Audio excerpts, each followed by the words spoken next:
Do you know में आज हम बातचीत करने वाले हैं आइशर मोटर्स की। दरअसल कभी अगर आप ताज कोलाबा या आमतौर पे मॉल में घूम रहे होंगे तो आपने एक शॉप देखा होगा या एक आउटलेट देखा होगा गुड अर्थ के नाम से। ये गुड अर्थ जो है ये यूजुअली आपको दिखाई पड़ेगा गिफ्ट आइटम के लिए या वेस्टर्न इंडो वेस्टर्न क्लोथिंग के लिए। दरअसल आइशर मोटर की शुरुआत जब हुई थी तब इस कंपनी का नाम था गुड अर्थ और वहां से कंपनी धीरे धीरे आगे बढ़ना शुरू हुई। आज जो कंपनी के चेयरमैन हैं सिद्धार्थ लाल, उनकी मदर का जो प्रोजेक्ट है उसका नाम है गुड अर्थ और आज भी वो रिटेल आउटलेट्स के तौर पर आप आमतौर पे देखेंगे भी।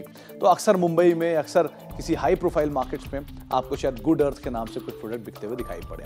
अब लौटते हैं आइशर मोटर्स के ऊपर। दरअसल आइशर मोटर की शुरुआत 1948 में हुई थी और तब जब ये गुड अर्थ होती थी तब इसका जो कामकाज होता था वो इंपोर्टेड ट्रैक्टर्स को इंपोर्ट करना, उनके पार्ट्स को इंपोर्ट करना, उसे असेंबल करना और उस असेंबल करने के बाद उसको बेचने का काम ये उस समय पर गुड अर्थ का होता था। धीरे धीरे वो गुड अर्थ से आइशर बनी और आइशर से होते हुए आज आइशर मोटर्स आपके सामने है। मेजरली रॉयल एनफील्ड ज़्यादातर प्रोडक्ट आप उसके देखेंगे।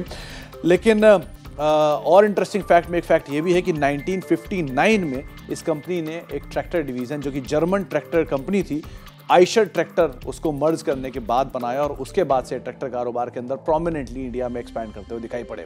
एक और इंटरेस्टिंग फैक्ट ये भी है कि एक समय पर एक कंपनी के 15 अलग अलग बिजनेस होते थे जिसके अंदर ट्रक्स, मोटरसाइकिल्स, कंपोनेंट्स, फुटवेयर और साथ साथ गारमेंट जैसे कुछ अनरिलेटेड बिजनेस भी थे और जिसकी वजह से एक कंपनी काफी मासिव लॉसेस में थी।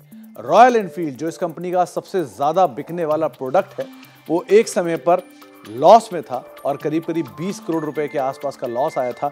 और एक इंटरेस्टिंग फैक्ट ये भी है कि सन 2000 में एक ऐसा भी समय आया था जब कंपनी के बोर्ड ने डिसाइड किया था कि वो रॉयल एनफील्ड डिवीजन को बंद कर देंगे और उस समय पर सिद्धार्थ लाल साहब ने इस कंपनी की कमान संभाली।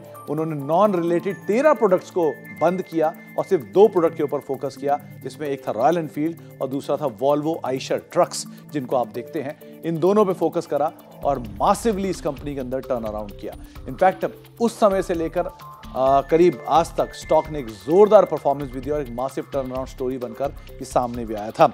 साथ ही साथ 2015 में जो रॉयल एनफील्ड की बिक्री है वो एक ऐसा भी समय देखा है कंपनी ने जब 2000 के अंदर कंपनी लॉस मेकिंग थी, लेकिन 15 साल के अंदर कंपनी ने इतनी मासिव सेल करी कि ये ग्लोबली हार्ले डेविडसन से ज्यादा गाड़ियां बेचते हुए दिखाई पड़ी। तो इस तरह की एक मासिव टर्न अराउंड स्टोरी आपने रॉयल एनफील्ड के अंदर देखी महज 15 साल के अंदर।